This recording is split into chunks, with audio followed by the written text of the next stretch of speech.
Shalom, shalom, bien-aimés. Nous continuons avec nos enseignements sur la prière pour les malades, bien-aimés. Alors, aujourd'hui, c'est la journée numéro 2 pour la prière pour les malades. Comment devons-nous prier pour les malades? Eh bien, bien-aimés, tous les chrétiens, je dis bien tous les chrétiens qui sont nés de nouveau, qui ont une nouvelle naissance, ils sont appelés à prier pour les malades. Dieu a une alliance avec vous et avec moi. Quand vous avez reçu le baptême dans l'eau, vous êtes entré dans l'eau, donc l'immersion totale dans l'eau et que vous êtes sorti, vous avez le Saint-Esprit avec vous, l'Esprit qui guérit, bien-aimé, et vous recevez le feu du Saint-Esprit, la flamme que vous avez, bien-aimé. Et bien, ce feu-là, cette flamme-là que vous avez, le Seigneur veut passer par votre bouche. Il veut passer par votre corps pour pouvoir guérir ceux qui sont malades ou qui ont des infirmités. Et Dieu est un Dieu qui a cette alliance-là. Il s'appelle Jéhovah Rapha, Yahweh Rapha, le Dieu qui guérit, le Dieu de la guérison. Et il veut utiliser votre bouche, il veut utiliser votre main pour que quand vous le posez sur quelqu'un, quand vous ouvrez votre bouche, vous commencez à prier que cette personne-là puisse guérir. Même s'il y a des gens qui ne croient pas que vous, à partir de votre bouche, à partir de votre main, qu'il y a des guérisons et des miracles qui peuvent se faire, bien-aimés, eh bien, rassurez-vous que Dieu est un Dieu qui ne fait pas de favoritisme. De la même manière qu'il avait fait des prodiges, des miracles, des merveilles avec la Vierge de Moïse, et à partir de la bouche de Moïse et de Jésus et de tous les autres prophètes, des apôtres, bien-aimés, il va faire la même chose avec vous. Et bien, le Seigneur a prévu de guérir les malades à travers votre bouche, à travers vos prières. Et c'est pour ça, quand vous voyez quelqu'un qui est malade et que cette personne-là est partie dans tous les hôpitaux et que tout son argent est terminé en train de visiter de docteur à docteur, et bien, dites à cette personne-là qu'il y a un médecin des médecins, qu'il y a un docteur des docteurs, son nom s'appelle Jésus-Christ de Nazareth. En Afrique, souvent, les gens ont la tendance de se moquer des chrétiens et de dire, eh bien, un docteur dit par exemple un diagnostic à un patient, eh bien, il dit maintenant, va demander la diagnostic de docteur Jésus. Donc, ça veut dire qu'il te dit, va prier pour voir si Jésus va dire quelque chose de différent par rapport à nous. Et, bien aimés, ils seront toujours dans la confusion. Pourquoi? Parce que Jésus a prévu la guérison pour les gens qui sont malades. Et Jésus va utiliser votre bouche pour que quelqu'un puisse guérir aujourd'hui, maintenant. Jésus avait dit aux scribes et aux pharisiens qui étaient en train de dire à Jésus, de dire à ses apôtres et au peuple d'arrêter de dire qu'il est le Fils de Dieu. Il a dit, même si eux, ils se taisent, les pierres vont m'adorer, bien-aimés. Et c'est pour ça, même si les gens se moquent, que vous et que les gens pour qui vous priez, ils peuvent guérir de la maladie qu'ils ont, eh bien, ne vous en faites pas. Jésus est prêt de guérir ceux qui sont malades parce que c'est ça qu'il a prévu. Que le Saint-Esprit prend le contrôle de ma bouche, que ce que je veux dire, ce ne sont pas des paroles qui viennent de moi, mais ce sont des paroles qui sont inspirées par le Saint-Esprit et que les écailles tombent, que nos yeux s'ouvrent, que nos oreilles s'ouvrent, que notre compréhension s'ouvre, bien-aimés, et nous allons connaître la vérité. Et la vérité va nous affranchir, comme c'est écrit dans Actes chapitre 2 du verset 1 au verset 4, que le vent impétueux du Saint-Esprit commence à remplir le lieu où vous êtes et que vous soyez remplis du Saint-Esprit, que le feu et la flamme du Saint-Esprit puissent être en vous, bien-aimés, et vous allez voir que le Seigneur continue à faire des merveilles et des miracles dans votre vie, bien-aimés, et que le Seigneur va utiliser la flamme, le feu que vous avez pour pouvoir guérir ceux qui sont malades, bien-aimés.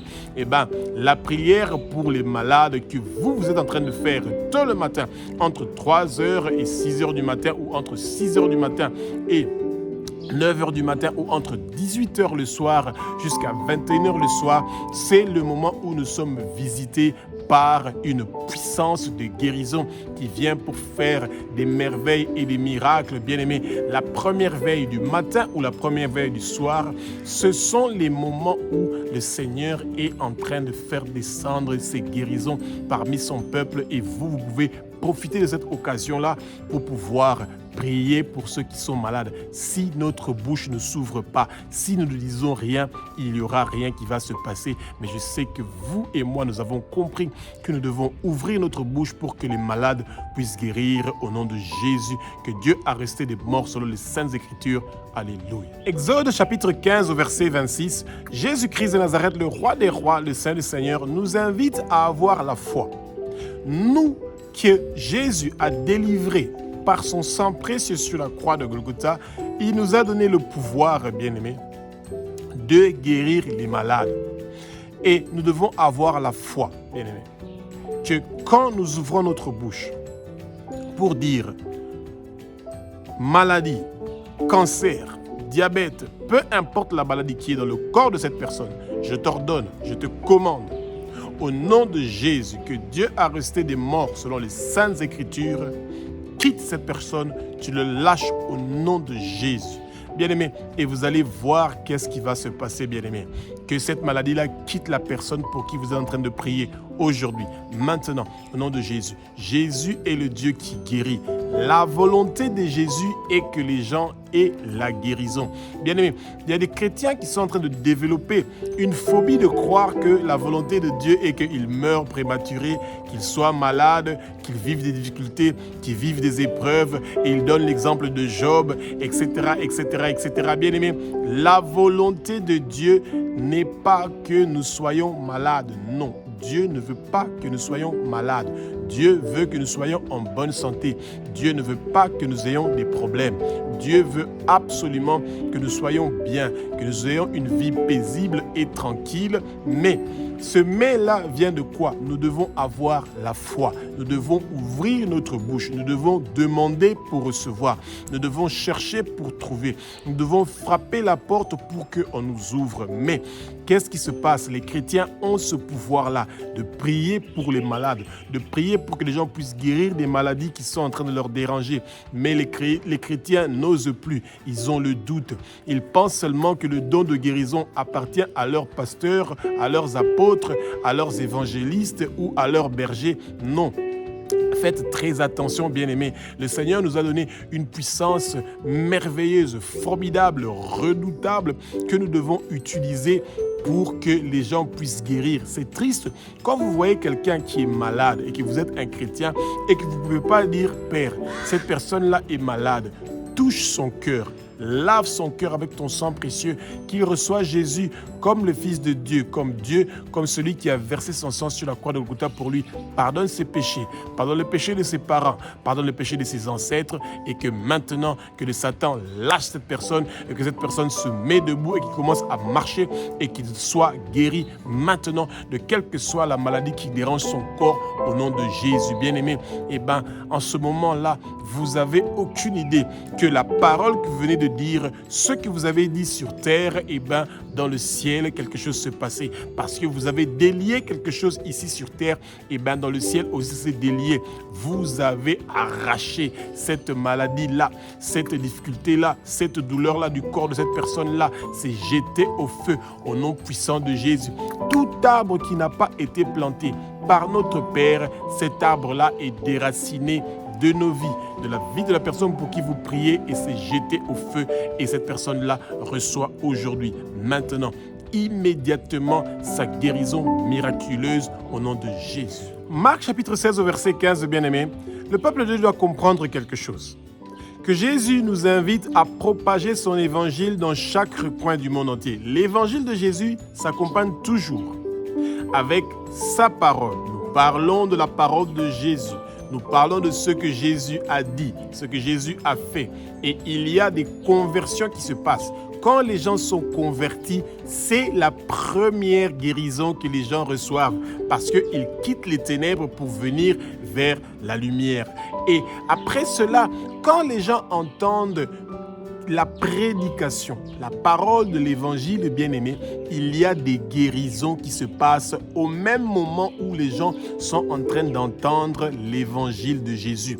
Quand vous êtes en train de lire l'évangile de Jésus, à haute voix l'évangile de Matthieu, de Marc, de Luc, de Jean, où vous lisez l'acte des apôtres, quand vous lisez ça à haute voix, où vous êtes en train de prêcher, au moment même où vous êtes en train de parler de Jésus, de sa bonté, de sa grandeur, comment il est né et comment il est mort sur la croix et ressuscité, il y a des guérisons miraculeuses qui se font pour les malades. Quand vous partez visiter des gens à l'hôpital, dites-leur que vous voulez leur raconter une petite histoire d'un homme qui est né à Bethléem et cet homme-là est venu pour être l'agneau qui sera immolé pour que qui que ce soit qui est malade, que cette personne-là puisse retrouver la vie, que les maladies qui sont dans cette personne-là puissent quitter. Et quand vous commencez à parler de la vie de Jésus, les miracles qu'il a fait, les prodiges qu'il a fait, comment il est mort sur la croix et qu'il a pris nos maladies et nos péchés, nos humiliations, et que après 3 jours, il est ressuscité des morts et qu'il a vaincu la mort, bien-aimé. Quand les malades entendent comment vous parlez de Jésus, bien-aimé, il y a quelque chose qui se passe, il y a une guérison qui se passe, il y a une délivrance qui se passe à ce moment-là, bien-aimé. Rappelez-vous que l'apôtre Pierre était parti pour visiter Corneille et sa famille. Eh bien, il a commencé à parler de comment Jésus est né et de comment Jésus est mort sur la croix de Golgotha, qu'il est ressuscité après 3 jours. Avant qu'il termine même de raconter son histoire, le Saint-Esprit est venu, bien-aimé, et il a commencé à se propager dans cette pièce-là où ils étaient. Même ceux qui étaient juifs et ceux qui étaient des gentils ont commencé à parler en langue. Et je vous assure que c'est sûr qu'il y a des guérisons, des conversions, des miracles qui ont commencé à se produire à ce moment-là, bien-aimé. Et ça veut dire que propager l'évangile de Jésus dans chaque coin du monde entier, c'est aussi guérir les malades. Les chrétiens, nous sommes appelés de parler de l'évangile de Jésus pour que les malades puissent guérir. Quand quelqu'un entend l'évangile de Dieu, l'évangile de Jésus, il reçoit sa guérison miraculeuse quand il est en train d'entendre l'évangile. Quand les gens sont malades, bien-aimés, même s'ils ne croient pas en Dieu, bien-aimés, commencez à lire l'évangile à haute voix. Vous allez voir qu'est-ce qui va se passer. Ils seront très intéressés de comprendre qu'il y a un sauveur qui est en train de chasser ces démons et ces maladies qui dérangent leur corps au nom de Jésus. Et vous savez que le Seigneur est en train de faire quelque chose. Dites, Abba, notre Père qui est aux cieux, notre Dieu, notre Roi, au nom de Jésus, que tu as ressuscité des morts selon les Saintes Écritures, que toute personne qui va écouter, qui va entendre l'évangile que nous sommes en train de expliquer, de prêcher en ce moment-ci, que cette personne-là reçoive la conversion, reçoive la guérison, reçoive la délivrance miraculeuse aujourd'hui, maintenant, au nom de Jésus-Christ de Nazareth. Matthieu chapitre 28 au verset 20, bien-aimé, Jésus-Christ de Nazareth, le roi des rois, le Saint du Seigneur, nous invite à observer les choses qu'il nous a appris. Eh bien, les choses que Jésus nous a appris, c'est celui de parler du nom du Père, de parler des choses d'en haut, de parler de son évangile et de faire les choses que lui, il avait fait. Il veut que nous observons les choses qu'il avait fait, celui de guérir les malades, celui de chasser les démons. Tout chrétien qui est né de nouveau, tout chrétien qui a une naissance nouvelle est appelé à observer les choses que Jésus était en train de faire. Ça veut dire prier pour les malades, chasser les démons, délivrer ceux qui sont dans les difficultés, bien-aimés. Ça, c'est le travail que les chrétiens doivent faire. Nous sommes des instruments que le Seigneur a prévus pour que nous puissions prier pour ceux qui sont malades. Disons, Abba, notre Père qui est aux cieux, notre Dieu, notre Roi, au nom de Jésus, nous allons observer les choses que Jésus nous a montrées. Nous allons guérir les malades, nous allons guérir les boiteux, nous allons guérir les aveugles, nous allons guérir ceux qui sont muets, ceux qui sont sourds vont parler, ceux qui sont boiteux vont marcher, les morts vont ressusciter au nom de Jésus. Que la puissance du Saint-Esprit, que l'onction de guérison du Saint-Esprit descende sur nous maintenant. Que chaque parole qui va sortir de notre bouche pour parler de l'évangile de Jésus, pour parler de la guérison des maladies qui sont dans le corps de qui que ce soit, que nos paroles ne retournent pas à nous sans avoir accompli l'œuvre pour laquelle on les a envoyées. Tu as créé l'homme qui est une créature si merveilleuse qui ne mérite pas d'avoir de maladie. Ta volonté, Jésus, n'est pas que quelqu'un soit malade, que cette personne pour qui je suis en train de prier, que cette personne-là puisse guérir de quelle que soit la maladie qu'il a, que toute maladie qui dérange le corps de cette personne, que j'ordonne à cette maladie-là de le quitter, de le lâcher, de le libérer au nom de Jésus, que Dieu a resté des morts selon les Saintes Écritures, bien-aimés. Le Seigneur est là, il ne nous a pas quittés, il est toujours avec nous. Et c'est pour ça, quand les disciples sont partis dans le sépulcre de Jésus, ils ont trouvé que le sépulcre était vide. Pourquoi? Parce que Jésus est avec nous. Et Jésus a commencé à faire ses apparitions aux apôtres, à ses disciples, pour leur montrer qu'il est toujours avec nous. Même s'il est à la droite du Père, Jésus est omniprésent, omnipotent, omniscient. Il est Jéhovah Shammah. Il est le Dieu qui est partout, en même temps et en tout moment. Et Jésus nous accompagne. Les paroles qui sortent de notre bouche pour pouvoir guérir les malades, ce n'est pas des paroles qui viennent de nous. C'est des paroles que Jésus est en train de faire passer par notre bouche pour pouvoir continuer à faire son ministère, celui de guérir les malades, de convertir les gens, de délivrer ceux qui sont possédés. Le Seigneur nous délivre, il chasse les démons, il chasse les maladies, il délivre celui qui était enchaîné. Le sang de Jésus est en train de briser les chaînes qui étaient en train de nous lier à des maladies et à toutes sortes de douleurs, bien-aimés. Bénissons le Seigneur parce qu'il vient de guérir quelqu'un aujourd'hui. Maintenant, la personne pour qui vous êtes en train de prier, il vient de guérir tout de suite. Maintenant, téléphonez cette personne-là. Dites à cette personne-là, Jésus vient de te guérir. Aujourd'hui, maintenant, reçois ta guérison. Reçois ta guérison. Que cette maladie qui te dérange te lâche maintenant au nom de Jésus. Alléluia. Matthieu chapitre 12, verset 15, bien-aimés. Jésus-Christ de Nazareth, le roi des rois, le Saint du Seigneur, nous invite, nous qui sommes nés de nouveau, nous qui avons une nouvelle naissance, nous qui sommes ses serviteurs, que nous puissions confesser, bien-aimés, nous repentir pour ceux qui sont malades que nous connaissons. Disons, Père, au nom de Jésus, cette personne pour qui je suis en train de prier qui est malade, je confesse pour cette personne-là. Je confesse ses péchés. Je confesse les péchés de ses parents. Je confesse les péchés de ses ancêtres. Cette personne confesse ses péchés maintenant. Il confesse les péchés de ses parents et de ses ancêtres. Il se repent pour ses péchés. Il se repent pour les péchés de ses parents et de ses ancêtres maintenant, aujourd'hui.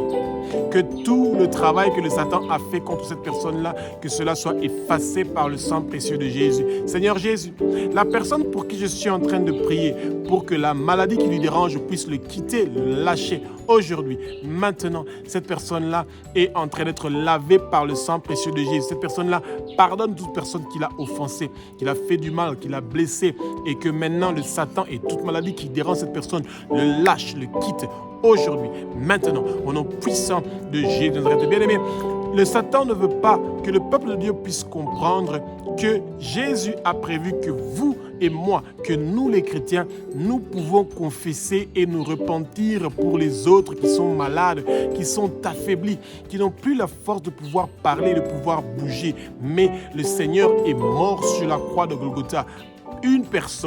Par une personne est entré le péché dans l'homme et par une personne, nous sommes délivrés du péché. Et c'est pour ça que quand les chrétiens sont en train de confesser pour ceux qui sont malades, quand les chrétiens sont en train de se repentir pour ceux qui sont malades, il y a quelque chose qui se passe, il y a un changement qui vient et nous savons que le Seigneur est avec nous, bien-aimés, et qu'il apporte la paix et la tranquillité. Et que toute personne pour qui nous sommes en train de prier, cette personne-là est en train de recevoir la guérison miraculeuse de quelle que soit la maladie qu'il a. Bien-aimé, Luc chapitre 18 au verset 27 nous dit « Ce qui est impossible pour l'homme est possible pour Dieu ».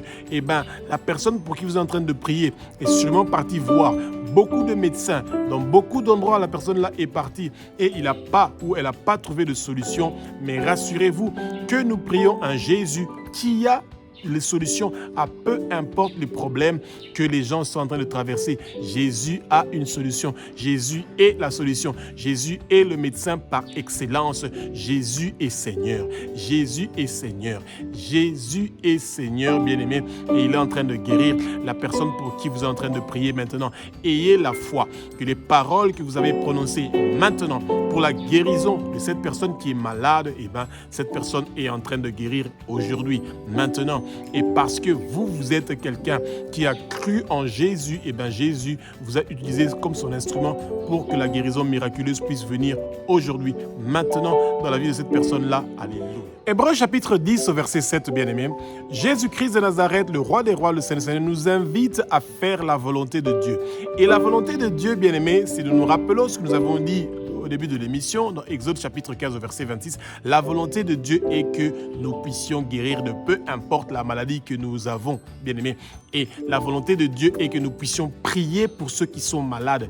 Un chrétien qui est né de nouveau, un chrétien qui a la nouvelle naissance, ne s'occupe pas seulement de ses problèmes à lui. Non, tu t'occupes aussi des problèmes des autres. Quand tu sais que les autres sont malades, sont dans des difficultés et que toi, tu es en train de prier pour eux, tu reçois une bénédiction parce que tu es en train de prier pour les malades. Quand tu te réveilles tôt le matin, entre 6h et 9h du matin, entre le soir, entre 18h et 21h, et tu commences à dire, notre Père qui est aux cieux, notre Dieu, notre Roi, je prie au nom de Jésus que toi, tu as resté des morts selon les Saintes Écritures, que ceux qui sont malades dans ma maison, dans mon quartier, dans ma communauté, dans la région où je suis, dans le pays où je suis, dans tous les hôpitaux de partout dans le monde entier, que ces gens-là reçoivent la guérison miraculeuse, que chaque maladie qui leur dérange leur quitte maintenant, que toute personne qui a bu du poison, qui vomit cela, que toute personne qu'on a préparé une mort prématurée par le monde de ténèbres, il ne va pas mourir, il va vivre et déclarer les œuvres de l'Éternel des armées, que tout ce que le Satan a bloqué dans le corps de qui que ce soit partout dans le monde entier, que tout cela soit débloqué maintenant, que ce qui ne fonctionnait plus fonctionne, que ceux qui avaient un problème soient corrigés, que ceux qui avaient été détruits soient restaurés, que toute maladie et infirmité qui dérange ton peuple partout dans le monde entier, qu'ils reçoivent la restauration, la correction maintenant au nom puissant de Jésus. Et nous savons, Père, que ta volonté est que nous puissions prier pour les malades, et c'est pour ça qu'au nom de Jésus, que toute personne qui est malade maintenant et qui invoque ton nom, comme tu as dit dans Psaume chapitre 50 au verset 15, que cette personne-là puisse recevoir sa guérison miraculeuse aujourd'hui, maintenant, au nom puissant de Jésus. Alléluia. Bien-aimés, le Seigneur est un Dieu qui est bon, qui est grand. Il a entendu votre prière et que vous avez compris que la volonté de Dieu est que vous puissiez ouvrir votre bouche, que le Seigneur puisse utiliser votre bouche pour que vous puissiez prononcer les paroles qui vont amener la localisation des gens qui sont malades et qu'ils soient localisés par votre voix, qu'ils soient localisés par votre parole et qu'ils puissent guérir. Jésus n'utilise pas les anges, il n'utilise pas les morts, il utilise les vivants. Vous qui êtes en train de m'entendre, vous qui êtes enfants de Dieu, votre parole est en train de localiser ceux qui sont malades. Ceux qui sont malades sont en train de guérir maintenant, aujourd'hui, tout de suite, parce que vous avez ouvert votre bouche pour dire des paroles qui sont en train de leur guérir. Alléluia. Hébreux chapitre 13, verset 8, Jésus-Christ de Nazareth, le roi des rois, le Seigneur, nous invite à continuer avec sa volonté. La volonté de Jésus de Nazareth est qu'il est le même hier, aujourd'hui et éternellement. Jésus avait guéri les gens hier, il guérit les gens aujourd'hui et il va continuer à guérir les gens éternellement. Et c'est pour ça que Jésus veut que nous continuions avec sa volonté, celui de prier pour que les gens puissent guérir de peu importe les maladies qu'ils ont. Jésus est le même, hier, aujourd'hui et éternellement. Jésus continue à faire des choses qui sont formidables et merveilleuses pour son peuple. Jésus nous aime. Et c'est pour ça qu'il a quitté son trône pour venir sur terre, pour mourir une mort horrible sur la croix de Golgotha, pour que toute personne qui croit en lui, qu'il est le Fils de Dieu, qu'il est Dieu, qu'il a versé son sang sur la croix de Golgotha, que cette personne-là puisse recevoir la guérison de quelle que soit la maladie qui le dérange. Jésus nous guérit aujourd'hui, maintenant. Nous avons la guérison miraculeuse de Jésus parce qu'il est le roi des rois, parce qu'il est le Seigneur des seigneurs, parce qu'il est l'alpha et l'oméga, parce qu'il est le commencement et la fin.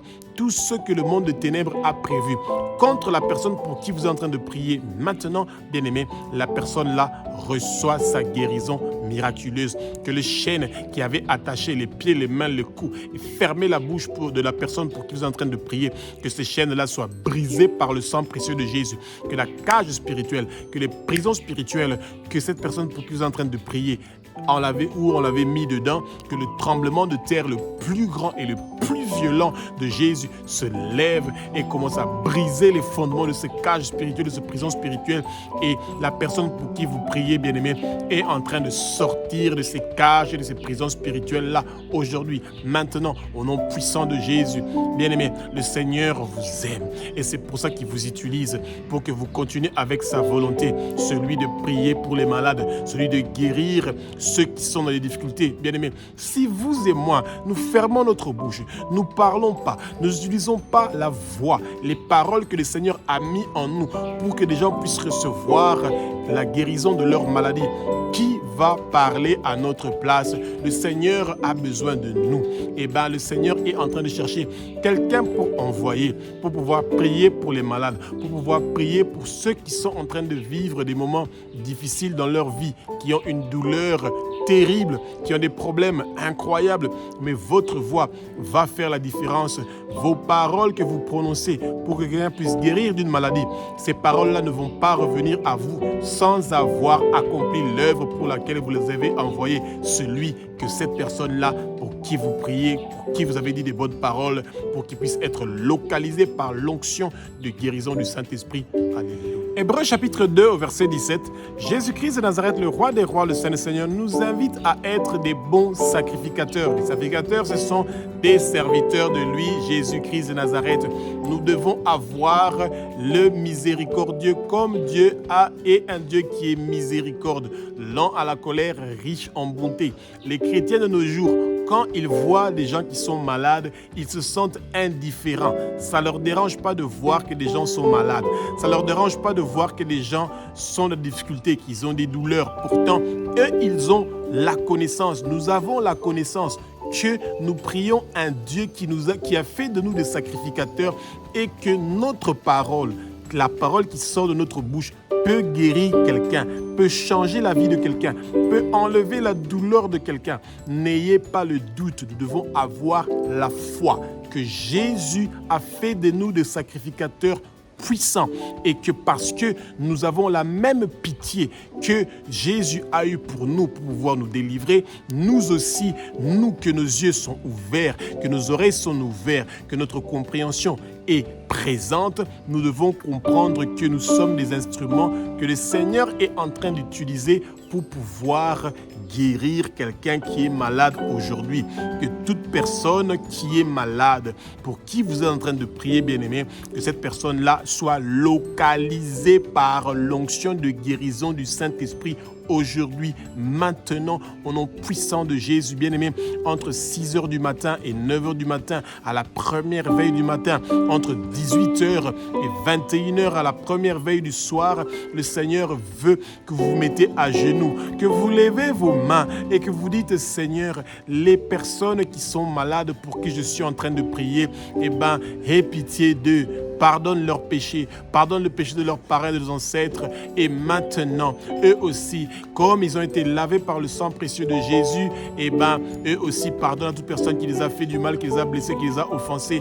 Le Satan n'a plus le droit de réclamer quoi que ce soit dans leur vie, que toute réclamation que le Satan est venu faire devant ton trône pour réclamer leur vie, pour réclamer leur santé, pour réclamer qu'ils puissent avoir une mort prématurée, cela ne va pas réussir et prospérer. Que toute réclamation que le Satan est venu faire devant ton trône pour cribler de balles toute personne qui est malade maintenant, que cette réclamation-là soit effacée par le sang précieux de Jésus, que si cette personne pour qui je suis en train de prier avait renié Jésus, pardonne ce péché-là, parce que tu es le Dieu qui est miséricordieux et tu es le Dieu qui amène la guérison, le changement, la transformation.